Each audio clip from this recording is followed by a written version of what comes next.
Coming up on City View, Mentoring Matters, local middle schoolers go from the classroom to the boardroom. Walking on Water, the long-awaited new boardwalk trail opens. And a look back at Austin's exciting weekend, hosting the X Games.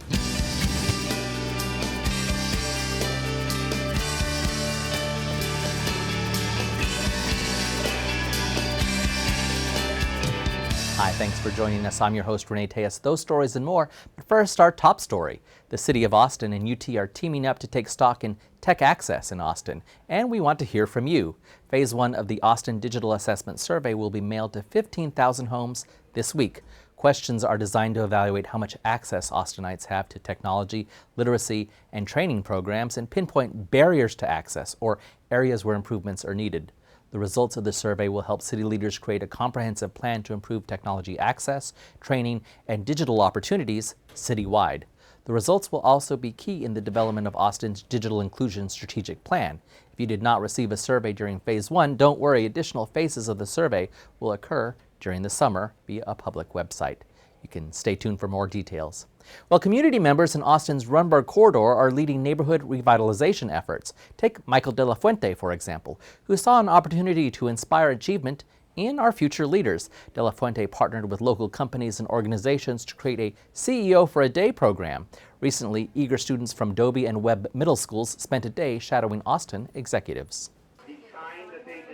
So CEO for a Day was a program that I created to help the Restore Rumberg area, the Restore Rumberg initiative, if you will. CEO for a Day is really based on the law of attraction. You know, the idea that if a child can visualize an opportunity, then it can create it as an opportunity for him in the future. What it looked like for them is they showed up, they had coats, jackets, some didn't know how to tie a tie. I'm sitting there tying a tie, walking them through it, how to adjust it, what length.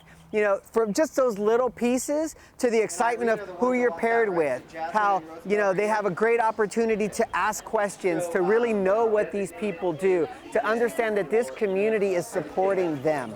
So what we did is after they got all dressed, we talked about where they were going. We all walked out curbside. We had yellow cabs ready to go to deliver these children to their respective CEOs around Austin. All right, so long. 2 children were able to go with a family law attorney who has a pretty big practice here in Austin. The girls arrived at the office. I gave them a tour of the office. We talked about what I do and what kind of education it takes to become an attorney. Are you at all interested in doing anything law related? Do you know at all what you think you might want to do? Yeah? What do you think? I want to be a lawyer. Yeah? Then we came down to the courthouse. They looked at some of the historical documents and things in the hallway. He died in 1990. And then they were able to come into the courtroom, meet with the judge. How you doing? I'm good. So I'm glad you came to shadow her, and then you came to the courthouse. If you want to be a lawyer, you might want to hang out with some lawyers and see what they do, like kind of what you're doing today.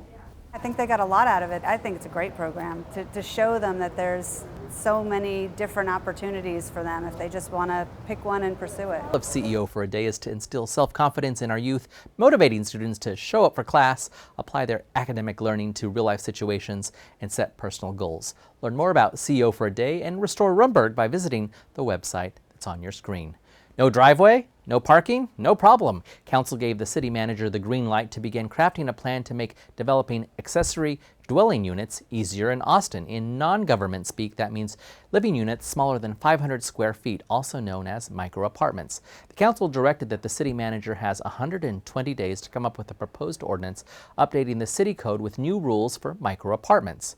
The key changes would include eliminating parking driveway and other regulations in place for more traditional apartment complexes that pose challenges to developing micro-apartment projects. Stakeholders will also have an opportunity to share ideas and help develop additional recommendations. As the City of Austin moves toward its zero waste goal, more and more recyclables and compostable items are being collected. But what happens to those items after they're picked up from your curb? The city's Recycling Economic Development Program is working to attract and retain businesses that can turn those items into new products right here in Austin. The program recently hosted a Recycling Innovations Investment Forum featuring 10 companies who pitched their ideas to investors. Nearly 100 spectators, including over 20 investors, filled City Hall on May 29th to hear from these companies and learn more about the city's programs to support local recycling markets. The forum pitches included a company that compresses beverage cartons to make building materials, a maker of pizza box liners that enables the box to be recycled, and a local nonprofit seeking to create decorative landscape materials out of discarded glass. To see photos and learn more about all 10 companies who presented at the event, visit the website that's on your screen. Under the boardwalk, people walking above under the boardwalk. You know the tune, even though I can't carry one.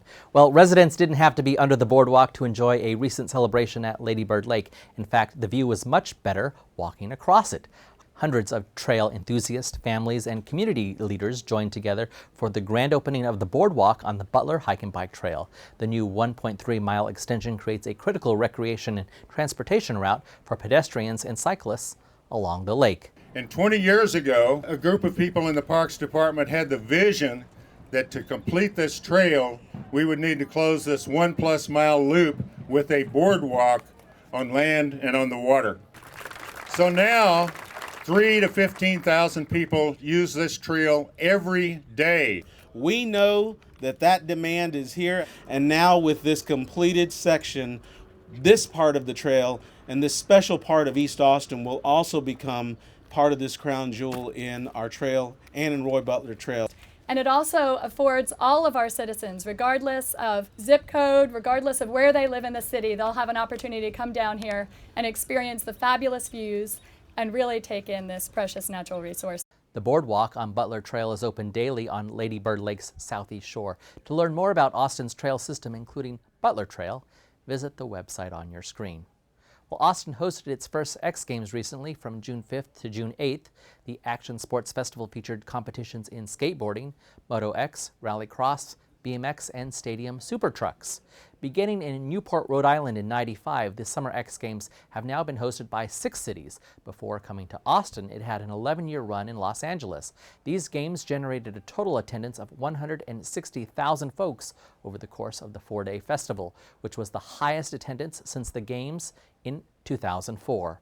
In addition to fans watching live, X Games was televised to 215 countries and to more than 410 million homes worldwide. Mayor Lee Leffingwell welcomed X Games Austin on its first day and acknowledged the economic benefits it will generate for the city. As we say, it's a lot of barbecue and a lot of Tex-Mex.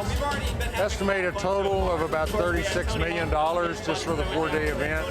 That's quite an impact on our local businesses. The highlight of the games was watching Austin native Chase Hawk take home gold during the BMX Park Final on Sunday. After such a successful start, we look forward to the X Games continuing its run here in Austin through at least 2016.